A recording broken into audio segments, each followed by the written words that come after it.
Hello everyone, and welcome back to another Age in Spain live Q&A.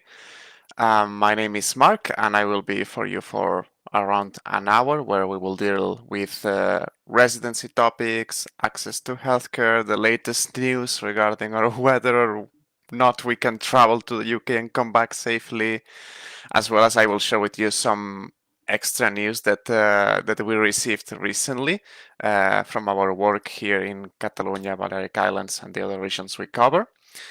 And yes, just before starting, a reminder that Age in Spain is a charity organization, a non-profit organization that has been funded by the UK National Support Fund to lead a project in Catalonia, the Balearic Islands, the Canary Islands, and the North of Spain. And we provide support to UK residents, UK nationals that need residency, and that in a way or another, they will be affected by Brexit. So without further ado, we can start. Just for now, we will make a brief recap from our previous session. On the previous session, we talked about deadlines, we talked about the Brexit implications. So just a quick recap on that. As you all know, on the 31st of December, the transition period after the EU exit was passed earlier this year comes to an end. And this means that the relationship between the EU and the UK will change forever. How this affects the UK nationals living in Spain? Well, it affects in several ways. The withdrawal agreement, however, ensures that UK residents, the UK people, UK nationals that live in Spain have their residency rights secured as long as they are residents before the end of this year. So, priorities for UK nationals living in Spain. Get your residency, and then you can deal with other stuff as well. What is this other stuff? Well, first you have, of course, access to healthcare. When you apply to residency, you need to obtain some sort of healthcare coverage.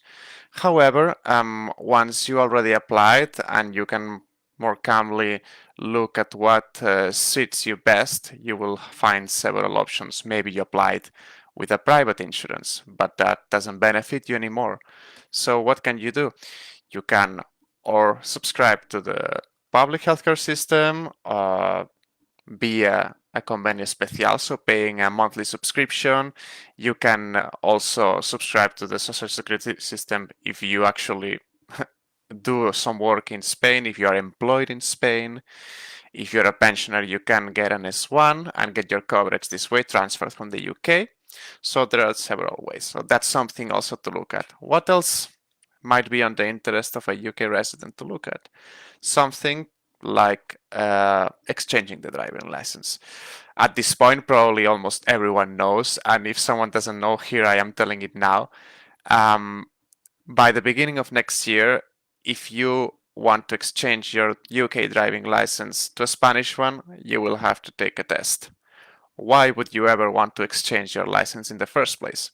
Well, the reason is quite straightforward. I do not mean it's simple, but it's straightforward. Residents won't be able to drive in Spain with their UK driving licenses 6 months after the 1st of January of 2021 by law. What this implies? Well, this implies that before the end of this year, before 2020, you have to request the driving license exchange. This doesn't mean exchanging it directly, but making a request to the organism called DGT, Dirección General de Tráfico, to get your process done some point next year. They are aware of the lack of appointments, and that's why they have enabled this process, because people couldn't get an appointment to exchange it this year. So basically what you need to do here is to call the 060, or if you have a digital certificate, go through the process. We actually have a guide in our website, so feel free to check this and all the other resources we have. And once you send your personal information, they will ask, if I remind correctly, your driving license number from the UK, your NIE probably, no, your NIE for sure, and some other information, and then they will verify it. And if you don't have any news after 3 days, this means that everything's fine, and you can book your appointment calling at the 060 or online for next year, and you will be able to drive in the meantime until you get that exchange done. So another thing to look at. But now going back to the topics that will occupy today's session, I have to share with you some news. Today we've been able to meet with the Spanish authorities thanks to the work of our Vice Consul in Barcelona, Annabel Sprott, and also thanks to Carlos Prieto Gomez, who is the subdelegate of the government here in Barcelona. And this meeting has been going around some crucial topics that we didn't have a lot of clarity about. A lot of people was wondering what's going on by the end of this year, early next year. What if I haven't applied? What if I have applied but I have no resolution? So just to summarize the different areas that we will work on today, these are those. The first one will be about the travel restrictions that today have finally happened.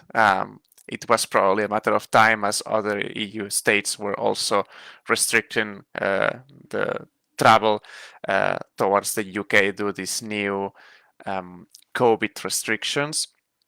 Another point to discuss is the S1 form and its validity as a healthcare cover.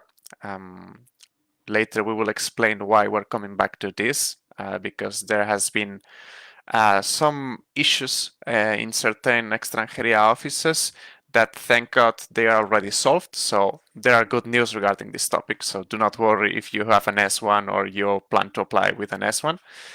The third point that we will talk today is about non-residents in 2021.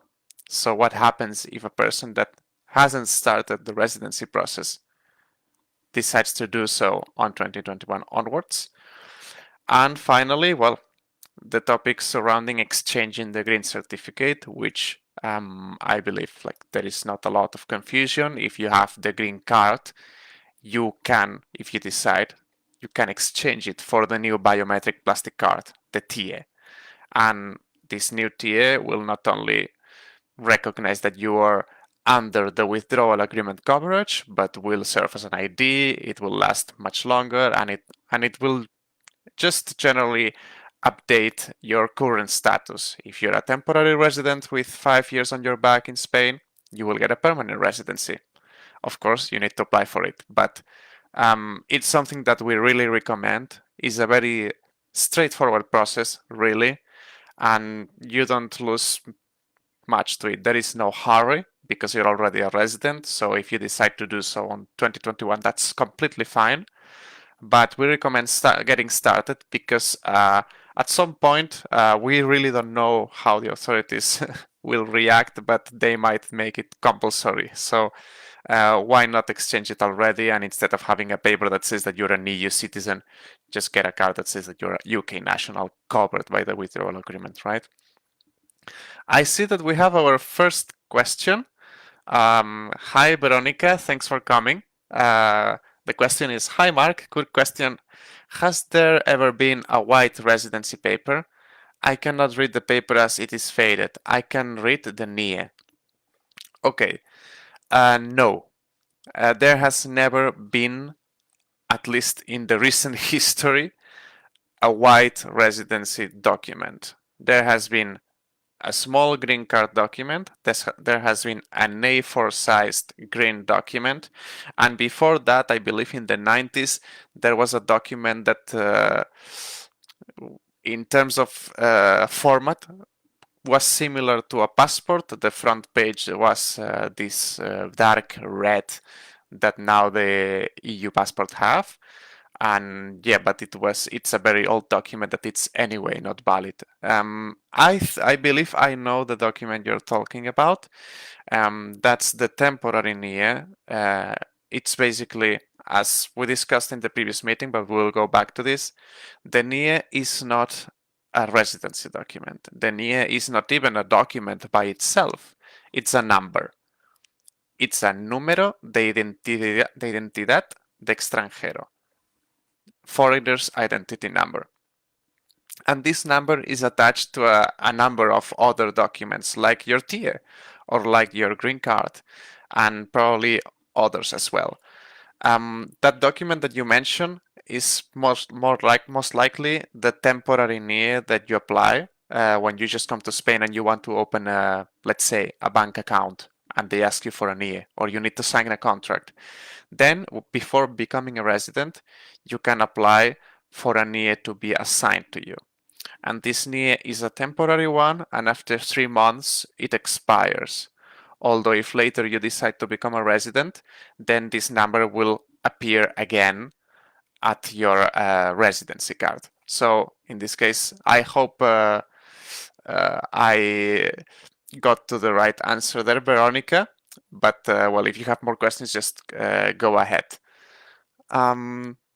So going back to the points, and we will discuss first about travel restrictions, okay? What has been talked today on the meeting? Basically, we went there asking what was going on with people that plan to travel to the UK for Christmas holidays, to visit their family, regardless of their status. And the answer has been quite polarizing. From one side, all UK nationals that currently have a residency card and are regularized, to say it in a way, will have no problems to come back to Spain whenever they want, even during those travel restrictions. Why is that? Because their residence is considered Spain and therefore they are entitled to come back to their home.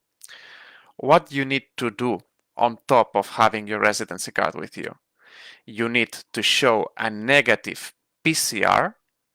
This is very important because if you do not show a PCR test made with a negative COVID result, you can get a fine. So very important, do the PCR as well as to show your valid passport. This shouldn't come as a surprise to anyone because the residency card by itself is no ID. And now going back to the other cases that are not residents. What if you're not a resident and you want to go to the UK? You already went to the UK and now you want to come back during those travel restrictions. Well, we asked this to the Spanish authorities, to the responsible of Extranjería, to the police, the chief of the police in Barcelona, and the response has been mixed. We do not have absolutes here. We cannot work in absolutes because not even they know exactly where the citizen's right status falls on. So the response, and probably what is advisable as well to any person that has just applied to the residency and doesn't even have yet a favorable resolution, is to avoid traveling during the travel restrictions because you run the risk of not being able to come back when you plan to come back, unless the travel restrictions are lifted. So be careful with that. I know that this is a very rough situation for a lot of people, but from Age in Spain, we recommend against traveling unless you have a residency card or at least a favorable resolution. Because documents like a padrón, documents like a rental contract, documents like the receipt of presentation of your application process of your residency, the first paper that you receive whenever you send your documents, all that won't be accepted as proof of residency because your status is still pending. It's not approved. So we actually do not know what will happen if someone in that situation appears in the border with Spain. We don't know if they will send them back or not. But we want people to avoid having stressful situations like this one. So please try to comply these regulations. If you just apply to the process, stick around Spain because you might receive the resolution and then you can start applying for your card, etc. And if you already traveled to the UK and you plan to come, it is advisable to maybe wait a bit until the COVID restrictions are lifted, and because at the end of the day, this situation depends on the sanitary situation, on the COVID restrictions. If those restrictions change because the situation improves, then none of this will be of any worry to any of you. So this is the advice that we sent from Age in Spain. We have another question coming here from Tony. Hello, Tony. Thank you for joining us. The question is, I have just been on the phone to Tráfico to make an appointment over the driving license, and he said you need a TA, which we have not got.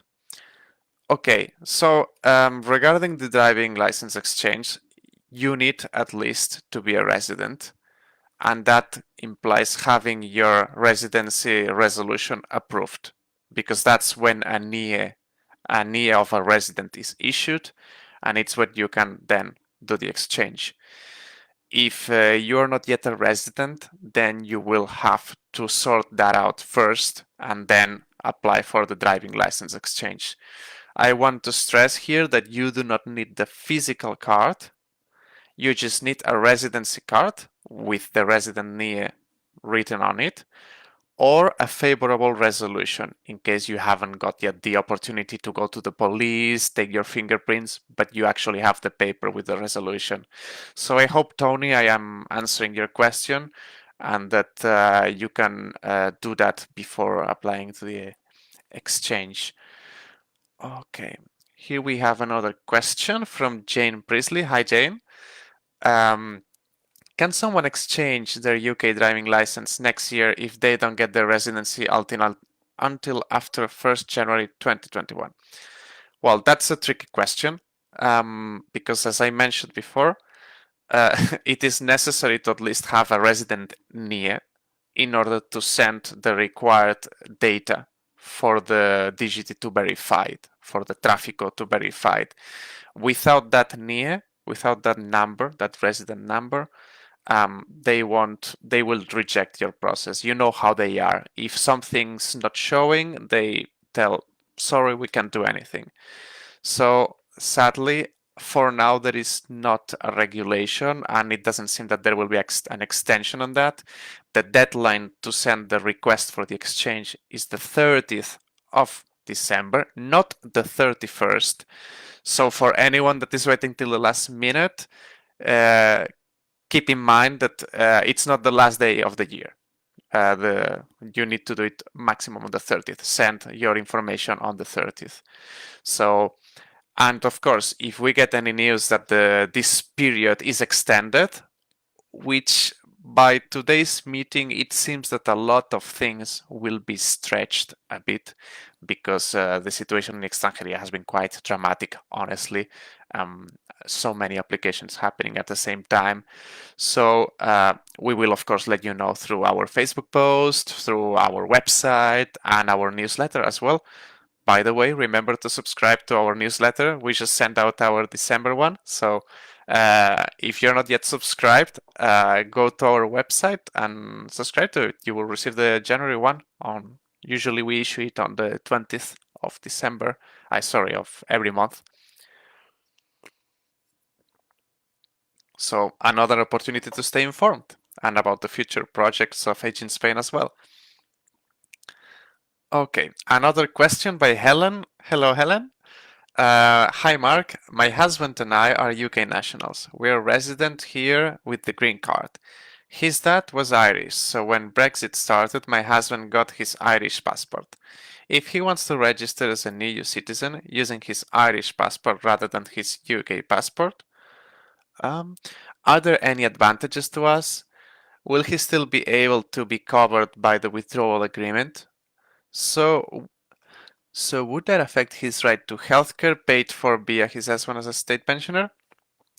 Okay, so Helen, for your husband, the biggest advantage to apply with the Irish passport is close to none right now because he's already a resident. So the only thing that he needs to do if he wants to stay up to date is just to exchange his green card for the TIA.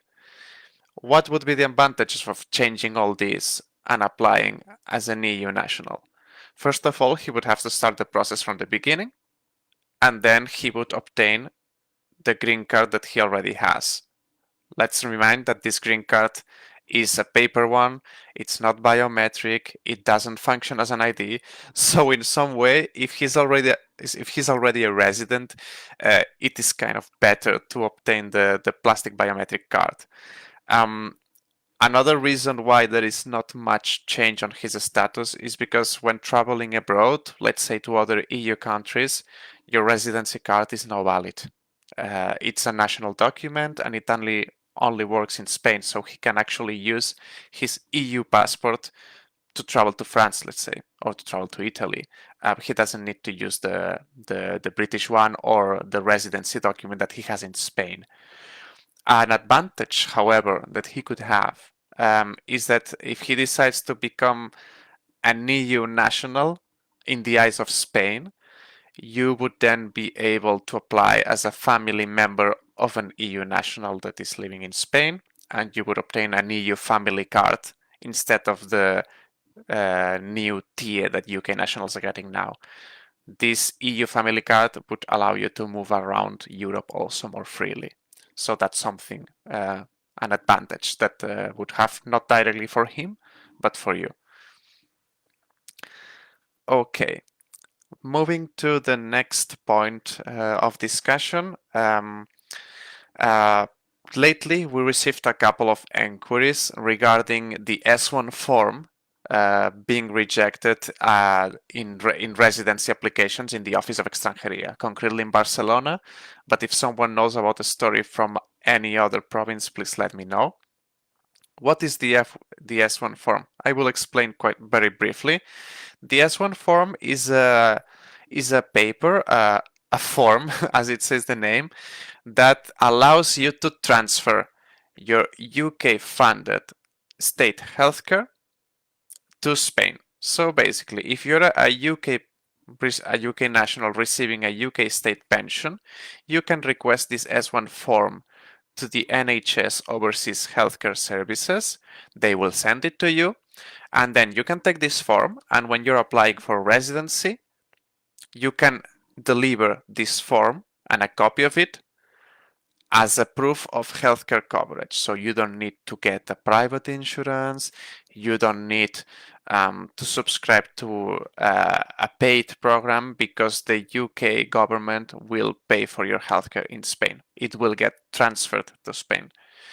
The good thing about the S1 form is that it still allows you to get healthcare coverage back in the UK using this very same form. So that's an advantage to it. You don't lose coverage in the UK. So, going back to what happened, a couple of our users reported that their applications were being rejected and they were asked, instead of S1 forms, actual private insurances. We were notified of this earlier this week, and we immediately raised this issue to the FCDO, who confirmed that indeed the S1 forms are still valid and are perfectly valid now and after the end of the transition period. So if you decide to subscribe to the S1 on 2022, you can do it, because there is an agreement within the withdrawal agreement. There is an article that specifies that the social security systems between the EU countries, EU states, and the UK will be subject to this kind of arrangements. So apparently what happened is that the Extranjería chief was on leave, and some applications started arriving with the S1, and the persons in charge there didn't know exactly what was all that about, and they started rejecting. Hopefully today we raised the issue on the meeting we had with them, and everyone has been already notified that the S1 forms will be definitely accepted as proof of healthcare cover. And now going to the S1 form, but another issue is that some people were asking, well, I'm applying with my S1 form, but now I'm waiting to get my card, and the appointment is maybe in a month. How can I get healthcare coverage in the meantime? We tried we really tried to sort out that people with the S1 form could register the actual S1 with the Social Security before getting the plastic card. However, it seems that this wasn't possible, and the only thing we can recommend to people waiting to obtain their residency certificate, their TIE, is to, in the meantime, obtain the new IHIC card that is issued from the UK, and that card should grant you access to most of your healthcare needs in this month and a half period that you cannot yet register your S1.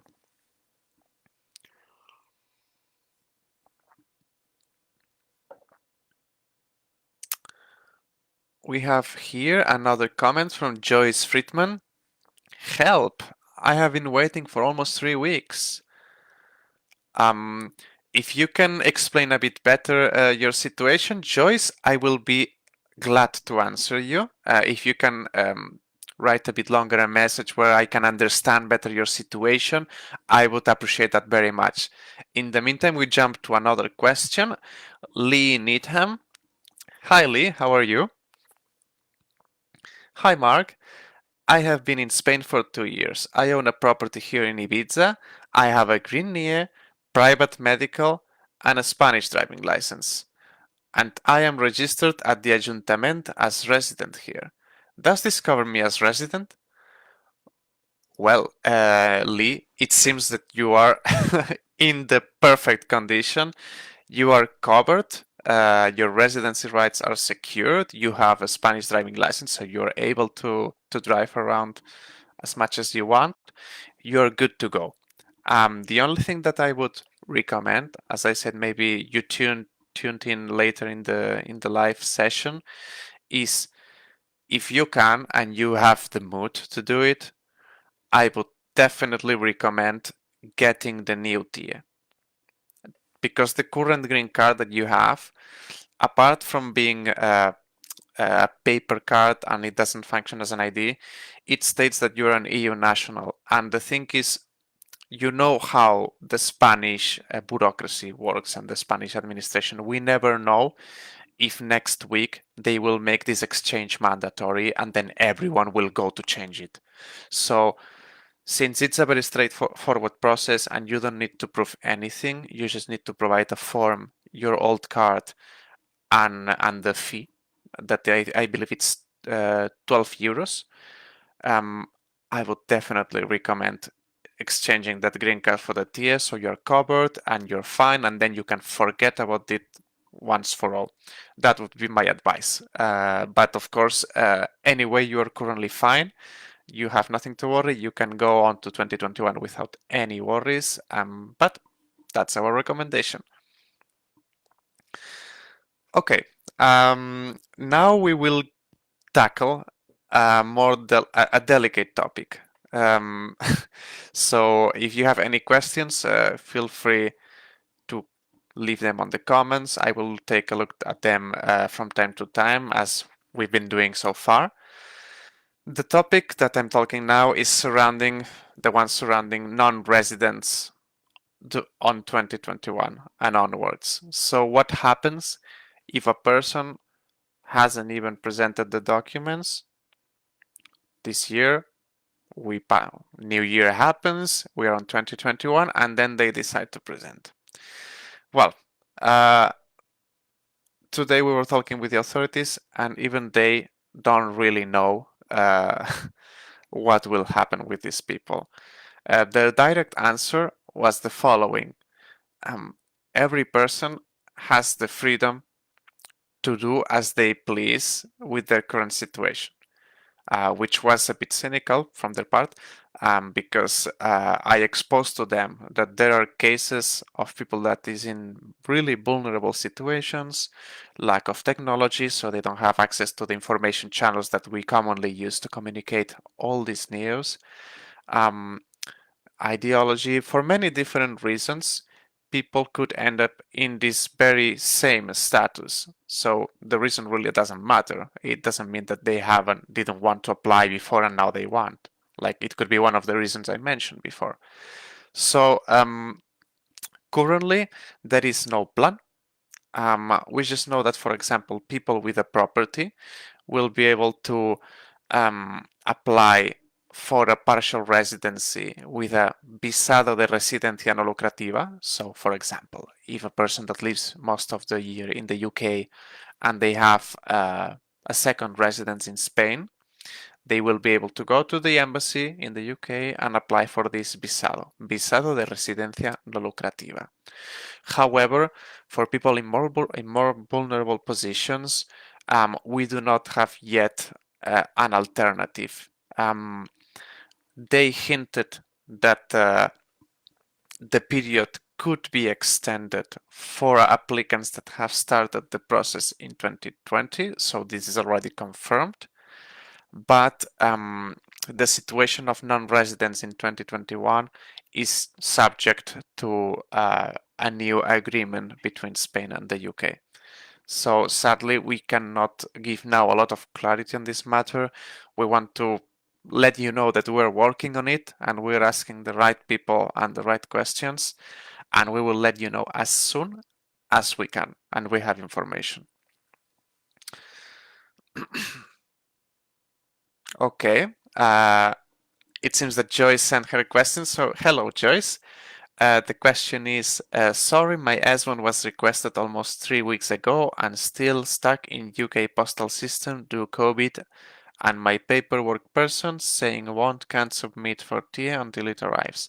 By then, I will be too late to submit intention to exchange the driving license. Well, yeah, that's a complicated situation, Joyce. I think personally that it is unlikely that you get a favorable resolution in order to start your exchange process, even if you would send the S1 now, because the maximum period of response for the administration is 3 months. However, if you are working with another person that is presenting the documents on your behalf, probably that means that they are using a digital certificate. So they are presenting the documents electronically, which means that once you receive the S1, the very same day those documents could be presented. That's the silver lining here. And we don't have news about the exchange request being extended onto 2021. Among other reasons, because we haven't met directly with the Dirección General de Tráfico. But yes, if we get any news on that matter, we will let you know as well. Just to let you know that you don't need the full card in order to request the exchange. Once you get the favorable resolution, and you can track that down online, so the person that's handling your documents can also know it, consulting the Sede Electrónica. Once you get the resolution, if it's favorable, you will be issued a NIE, a resident NIE.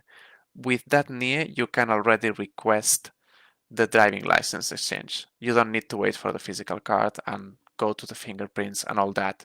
So yeah, just I hope that you receive your S1 as soon as possible and you can apply for residence and get the exchange done sooner than later. Okay, we have here some more questions that got to us prior to the event. If you give me a second, I will drink a bit of water.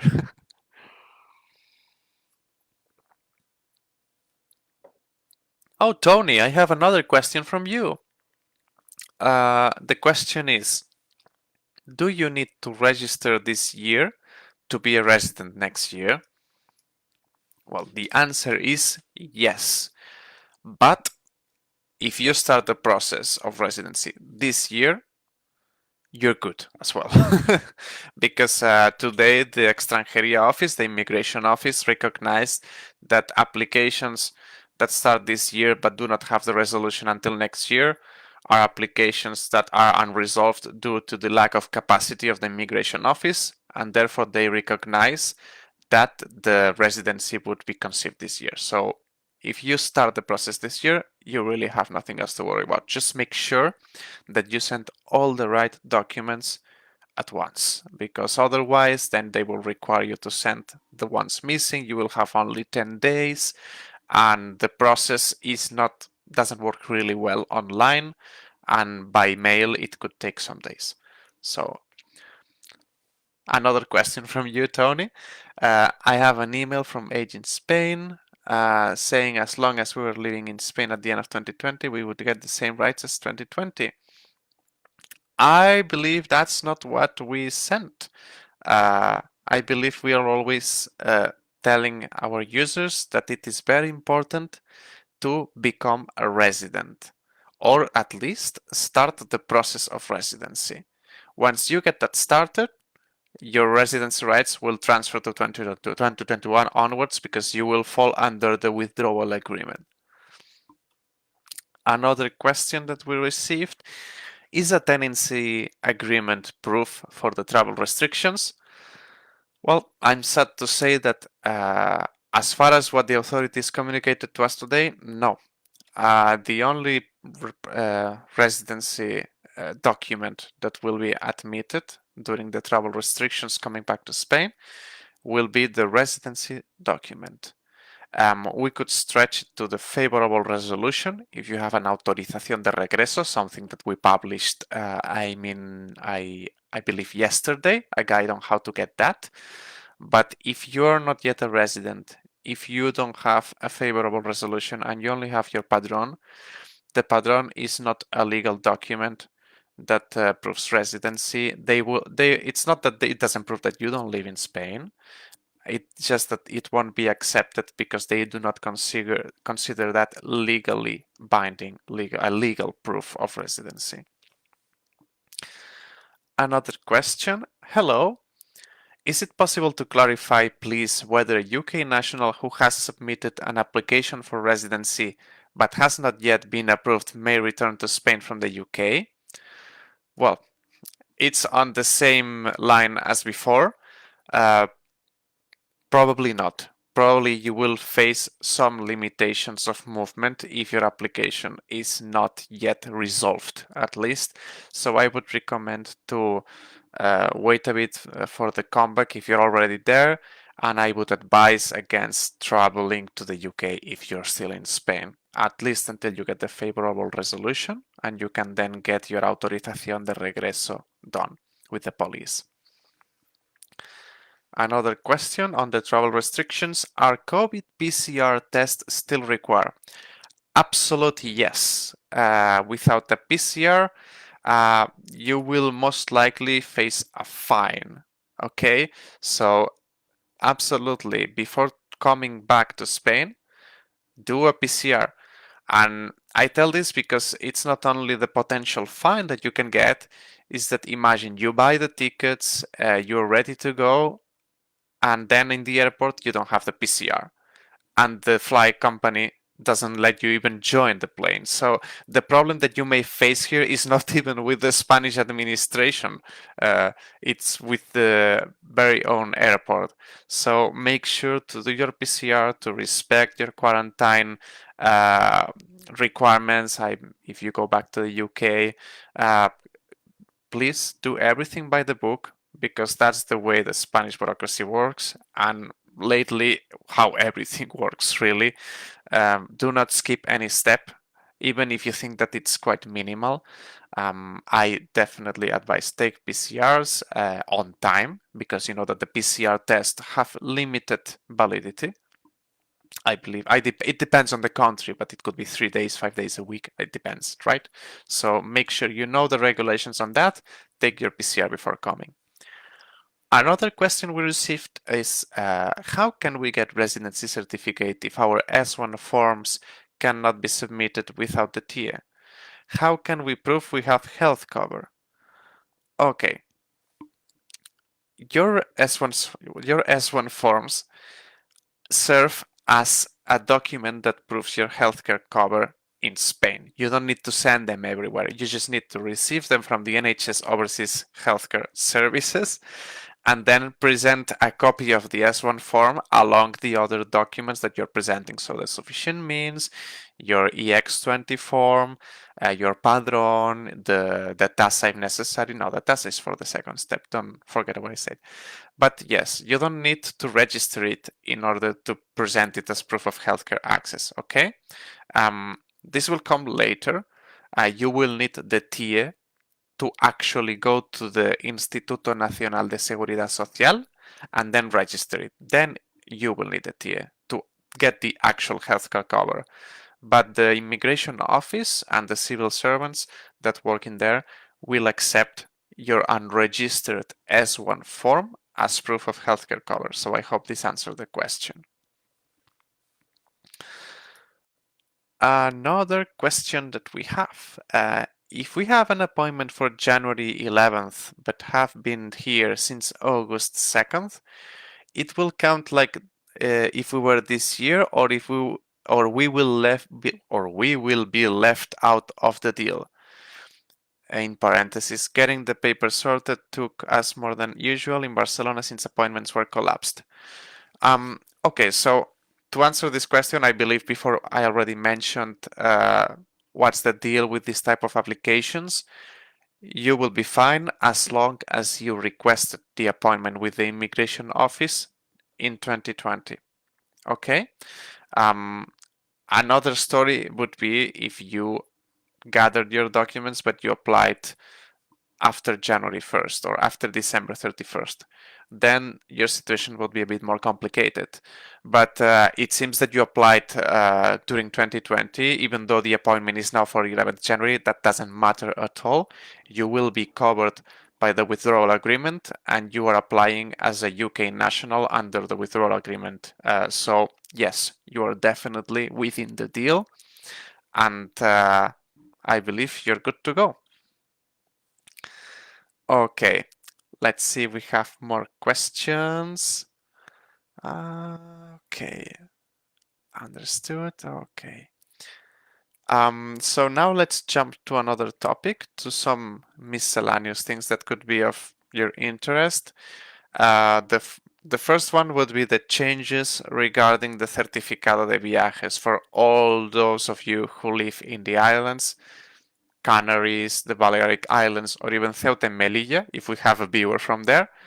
Some important news, an update that you probably need to know, is that starting next year, the Certificado de Viajes, which includes your discounts for travel between islands or to the mainland, to the Spanish mainland, this document will have a new requirement because you will stop being EU nationals, you will become third country nationals, and therefore you will only be able to obtain this certificate for the discounts if you're permanent residents. Okay, so if you are temporary residents, if you've been living here for, let's say, 3 years, sadly you will lose this privilege, and you will have to wait until you become permanent residents so you can apply for it again and enjoy the discounts.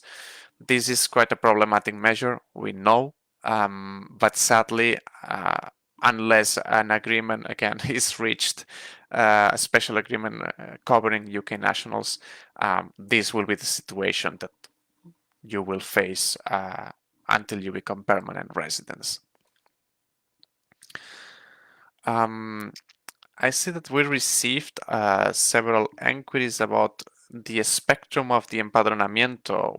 What is this document really securing? What does it mean?